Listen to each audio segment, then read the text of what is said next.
Donald J. Trump.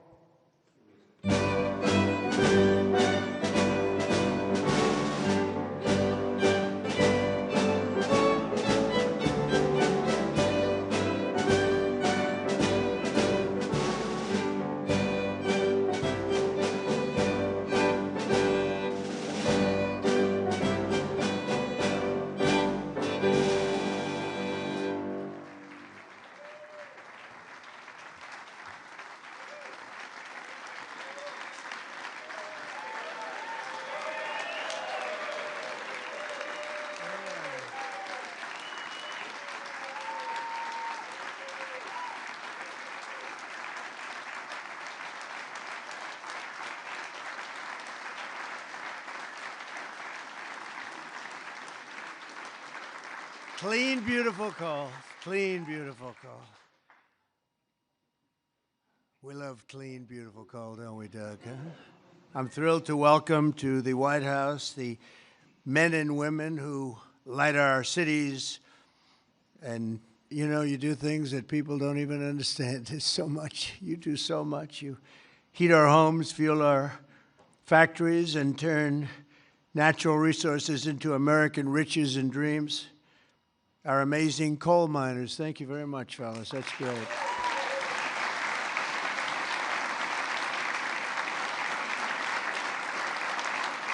And I know you well. I know you well. I think I get about 97% of your vote.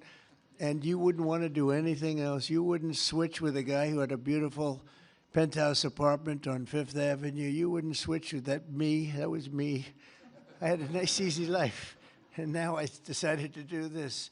But you know what? We just hit the highest price in the history of the stock market, $50,000.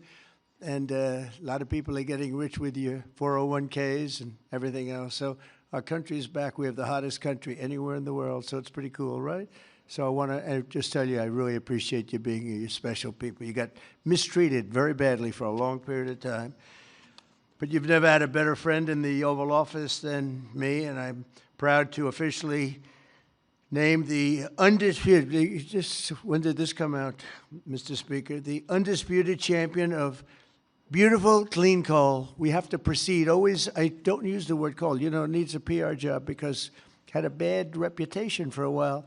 So we're not allowed to say the word coal anymore. It has to be preceded by beautiful, clean coal, okay? We're cleaning it up. Very good. And we're delighted to be joined by Secretary Doug Burgum, who's done a fantastic job from the great coal mining state of North Dakota. And thanks as well to Speaker of the House, Mike Johnson, a fantastic guy who's doing a great job. Thank you, Mike. EPA Administrator Lee Zeldin. He's our secret weapon. He's getting those approvals done in record-setting time. True. Great Senators John Barrasso and Jim Justice, thank you very much for being here. Hi, Jim. Been a long time, Jim. You're looking good. Shelley Moore Capito, thank you, Shelley. Thank you very much, darling. Marsha Blackburn, Bill Hagerty, Ted Budd, John Husted, Bernie Moreno, and David McCormick, all here, great senators, every one of them, great senators, representatives of the House. Jim Baird, Troy Balderson, Andy Barr, Dave Taylor, Warren Davidson, Troy Downing, Morgan Griffith, Brett Guthrie, Harriet Hageman, Mike Kelly, Dan Muser, Scott Perry, Carol Miller, Dana Harshberger, and Riley Moore. Boy, that's a good group of people. We have some others in here, too, and I'm not going to say it's just too many. Don't get angry at me. I'll never get their vote again. It's very dangerous. I also want to thank the president of the Washington Coal Club, Michael Day, CEO of the National Mining Association, Richard Nolan, along with many of the greatest business leaders in this powerful industry and a great industry it is. But of course, the most important people here today are those who get their hands a little bit dirty to keep America running at full speed, our frontline coal workers, and I'm pleased to report that in the first year of my presidency, real wages for the typical miner increased by more than $2,200. I'd say that's pretty good, right?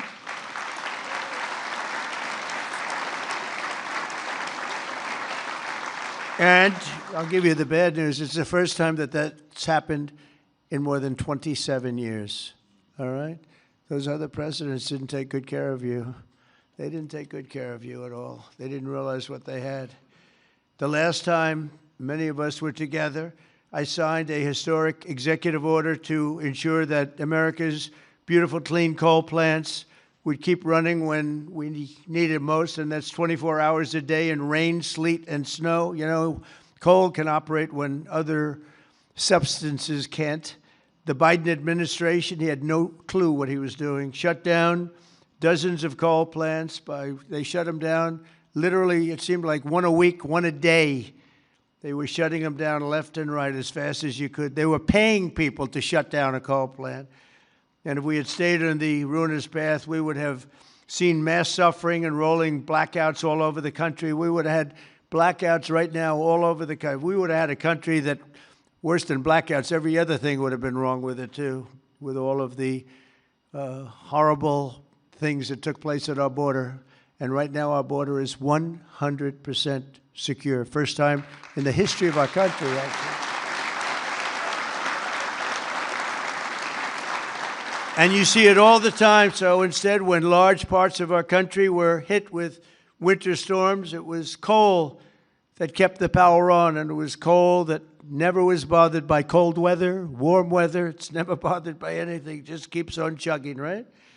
During this vicious storm, and they had some really bad ones, coal generation surged 31%, while solar and wind totally collapsed.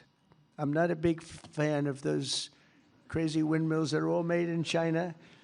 You know, they're made in China, but not used by China. Let's look for a couple of wind farms in China, see if you can find one. They sell us those things for fortunes, but we don't do them anymore. Have we done any this year, Doug? We're not going to do any, hopefully for 4 years in this country. They're losers.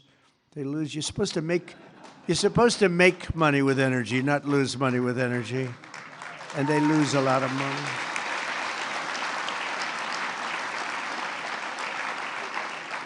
And by the way, they're all over Europe. And, you know, I was recently there, and it's not recognizable what they've done to their beautiful fields and those beautiful, beautiful scenic areas. And they put those wind turbines all over the place, and they're chugging, chugging, chugging, not doing a damn thing except every time it goes around, it loses a fortune. It's horrible. They've lost their way.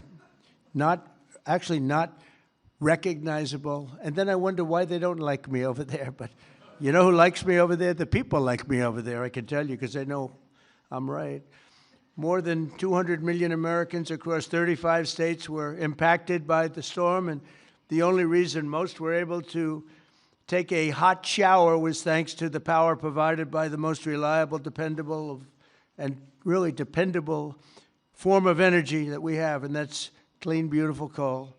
Biden and the radical left wanted to abolish coal. They did everything they could, everything possible. But on day one of this administration, I ended the war on coal. We terminated the Green New Scam, and we withdrew from the unfair, one-sided Paris Climate Accord. That was another beauty we had. We paid $1 trillion. Nobody else had to pay 10 cents.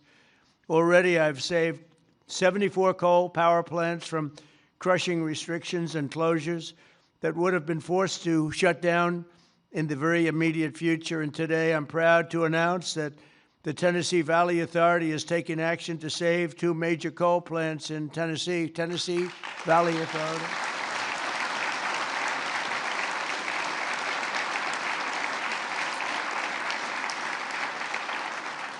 The plants are the Cumberland Fossil Plant and the Cumberland City. It's in Cumberland City. It's a big, beautiful thing that they just wanted to shut down. You know, the Tennessee Valley Authority has gone in a very stupid, very bad direction. The head of it, it's considered sort of semi-private. It's supposed to be semi-public, but it's semi-private. It's the highest paid government-type official in history. I think they pay them $10 million a year. They're paying them $10 million. I think the Speaker of the House wants to resign and head the Tennessee Valley Authority. And he could do a much better job, I can tell you that. Is that right, Doug? They pay him $10 million a year. Can you believe it? Well, Trump is on the scene now. We're going to make his life miserable. $10 million. I wonder what he got before he got that job. Probably making $150,000, right? And the Kingston fossil plant in Harriman, Tennessee, so they're going to remain open and they're going to be vibrant. They're going to be improved, built up, and continue to do all the things that they do.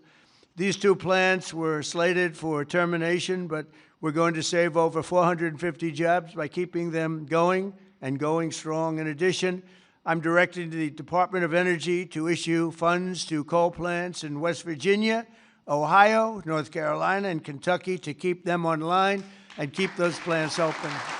Right, Jim?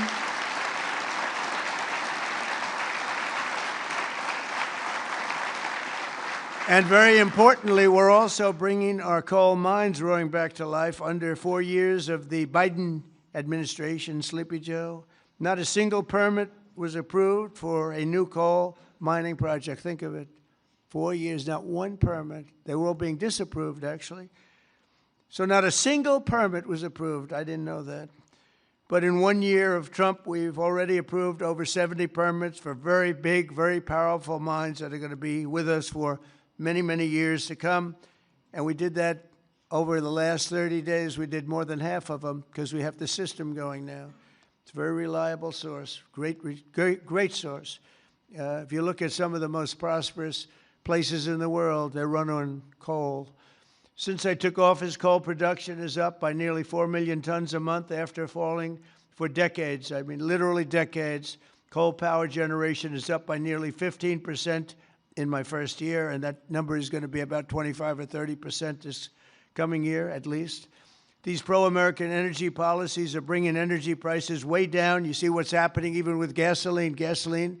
I was in Iowa last week, and it was $1.85 a gallon. And many of them are $1.99 and $1.91 I saw. We have them under $2 a gallon now.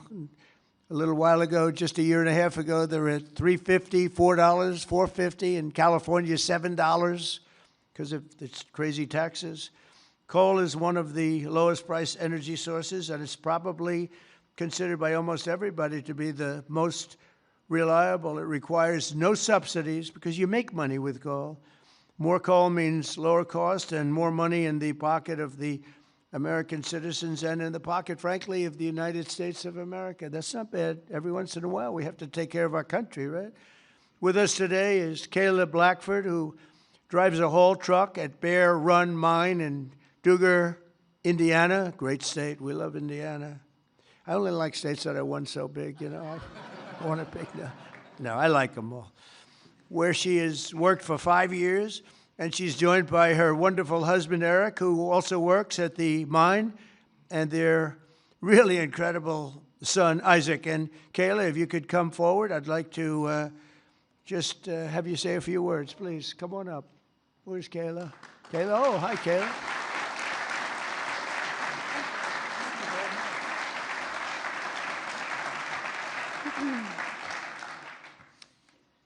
Thank you, Mr. President. As he said, my name is Kayla Blackford, and I am so proud and honored to be here today representing Peabody and coal miners across this country. My husband and I both work at Bear Run Mine in southern Indiana. I drive a haul truck, and I train others on this large piece of equipment. A haul truck is used to move rock or coal and is capable of carrying loads of nearly 250 tons. The tires are 12 feet tall. When I stand next to one, I barely reach the middle of the tire.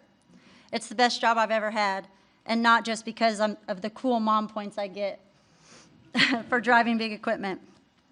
My job supports my family. It supports our community, and it keeps the lights on and electricity affordable, not just in Indiana, but across the country.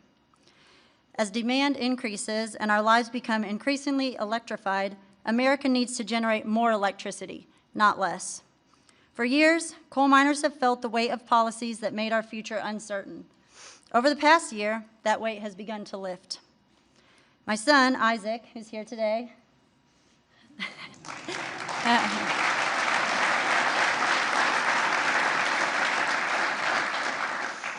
has friends whose parents also work at Bear Run. And when you grow up seeing huge mining equipment from the road, like Isaac and his friends do, you dream about the day when you get to run that equipment.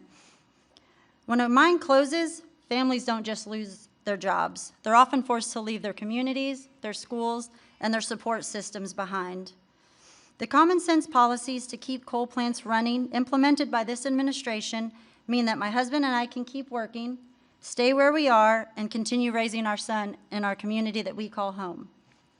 And the impact is even greater than that because you, Mr. President, have single-handedly kept utility prices affordable, the lights on, and our jobs alive. We are real people under these hard hats. On behalf of America's coal miners, thank you, Mr. President, for recognizing the value of coal and the value of the people who power this industry every day. Thank you, Thank you so much. So nice to meet you. Thank you very much for all of the things. Sorry, I'll take that.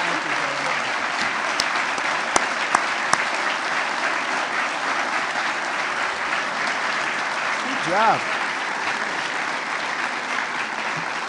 She did a good job, right? Look at the boy. He's so proud of Mom, huh? Did a good job? Couldn't do better, right? Anyway, thank you, Kelly. That's really nice. Thank you very much. Coal is also critical to our national security, vital to everything from steel production to shipbuilding and artificial intelligence. It's incredible what's happening with coal. And it's also incredible how clean they're able to keep it now with all of the new techniques. By using it, they're able to do things environmentally that are amazing. You see that. That's why I'm also pleased to announce that in just a moment, I will sign an executive order that directs the Department of War to work directly with coal plants on the new power purchasing agreements, ensuring that we have more reliable power and stronger and more resilient grid power. And we're going to be buying a lot of coal through the military now, and it's going to be less expensive and actually much more effective than what we have been using for many, many years. And again, with the environmental progress that's been made on coal, it's going to be just as clean. As some of you may know today, February 11th is Thomas Edison's birthday. There could be no better way to honor the legacy of the man who lit the world. Did you know that? The man who lit the world, Isaac. Do you know that? You ever hear of Thomas Edison? A little before your time, slightly. But then to reaffirm our commitment to American energy independence and the American energy dominance. We're going to be dominant. We are dominant right now. We have a new group of people that we're very close to, become very close to, and that's called Venezuela, where we're taking in this case, oil. We had 50 million barrels of oil that we have floating right now to Houston to be refined, and we're getting energy from all different sources. And so oil and gas is fantastic. So many of them are so good, but we're not going to use the bad ones. America is now the #1 energy producer in the world. We are by far #1. In fact, we're very soon going to be #1 by double what #2 is. And under our leadership, we're becoming a massive energy exporter. In just the past few months, we've made historic trade deals with Japan, Korea, India, and others to increase our coal exports dramatically. We're now exporting coal to all over the world, and the quality of our coal is supposed to be, I'm not an expert in coal, but I've been very good to the people that are. The quality of our coal is supposed to be the finest anywhere in the world. From West Virginia to Wyoming, from Ohio to Montana, and all across the country, we're lifting up our hardworking American miners like nobody has ever done before. We're bringing down costs of American consumers, and together we're making the most of the magnificent land that God gave us to rebuild the greatest economy and the greatest nation in the history of the world. Another one of my favorite words is the word tariff. You know, tariff is very, I know they want to hear that little story. I used to say it's my favorite word. They said, what about God? What about religion? What about family and your wife, your children? So now I make it my 5th favorite word. Oh, you have no idea. I suffered. I was suffering from the fake news media. They were going after me when I said it was my favorite word. So I make it #5, and I think I'm generally speaking okay. They'd like it to be a little bit later than that. But because of tariffs, you saw that it was just announced, our trade deficit has gone down. Now, if you go down 1 point 2 points. You're like a genius. It's gone down 78%. 78%. Can you believe it? And we have to fight. Right, Speaker? And we have to fight. Just came out.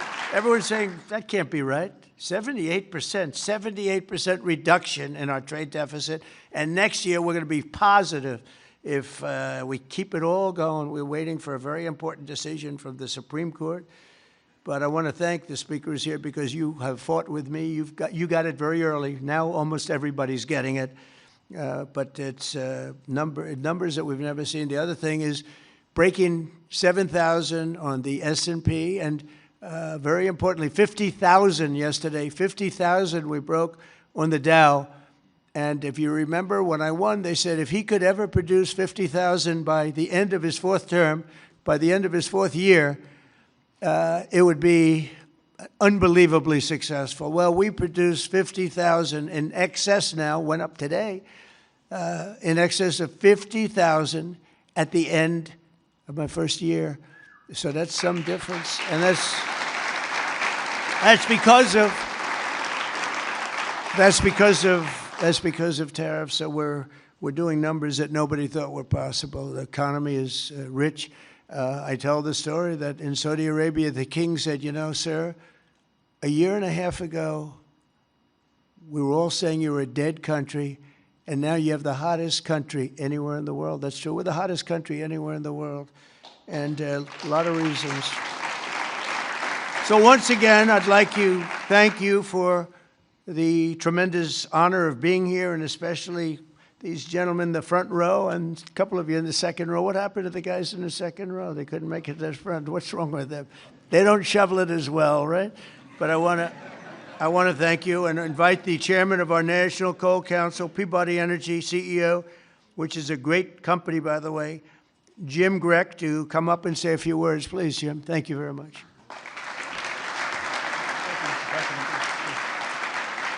Taylor to cut back the flower. Mr. President, we stand here today representing the thousands of coal miners across the country to express our deep gratitude to you, sir, for the actions you've taken to support our industry. Your leadership and decisive actions have sent a powerful message. We have a president who, more than any other, deeply understands the importance of coal in supporting the future of this nation. Sir, you know what most people don't.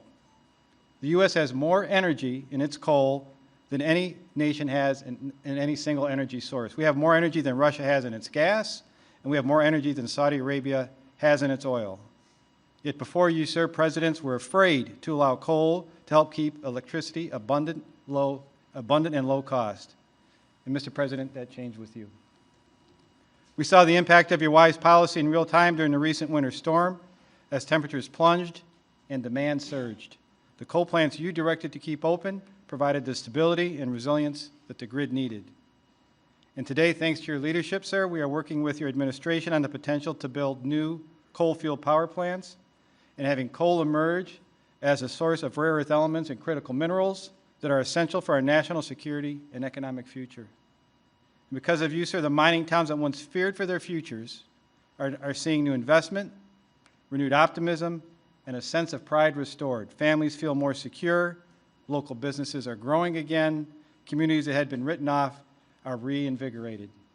For the thousands of workers across this industry, your support has meant more than policy, sir. It has meant dignity, stability, and the recognition that their work matters in making America great again.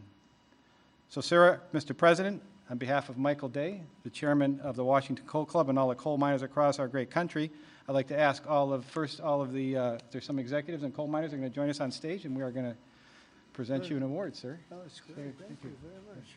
Thank you.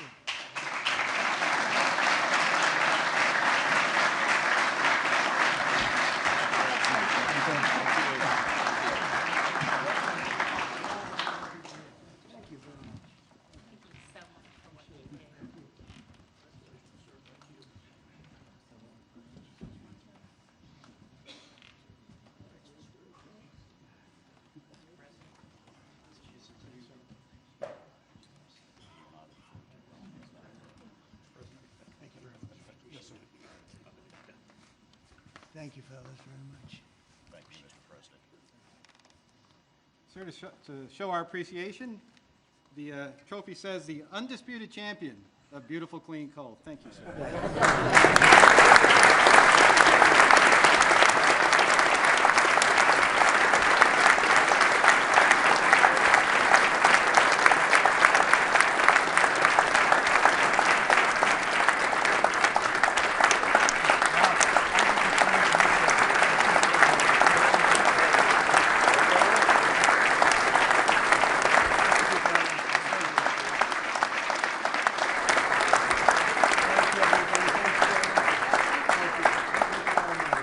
We'll make a lot of money now, right?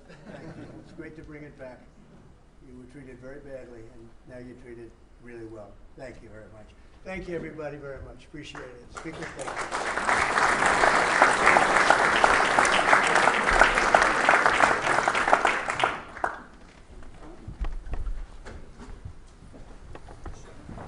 you. We don't use auto pens. There's no auto pen. Okay, come on up. That's great.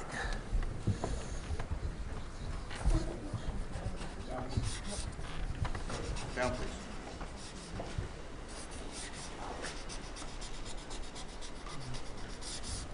Okay. Here you go, fellas. Take these. Take these.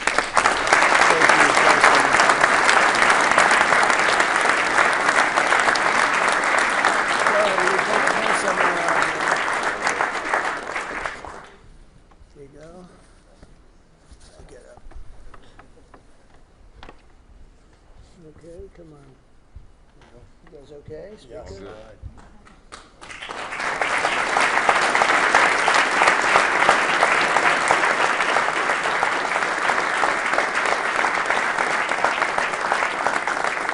you very much. Good. Thank you very much. Good luck. Make a lot of money. Have a good time. Thank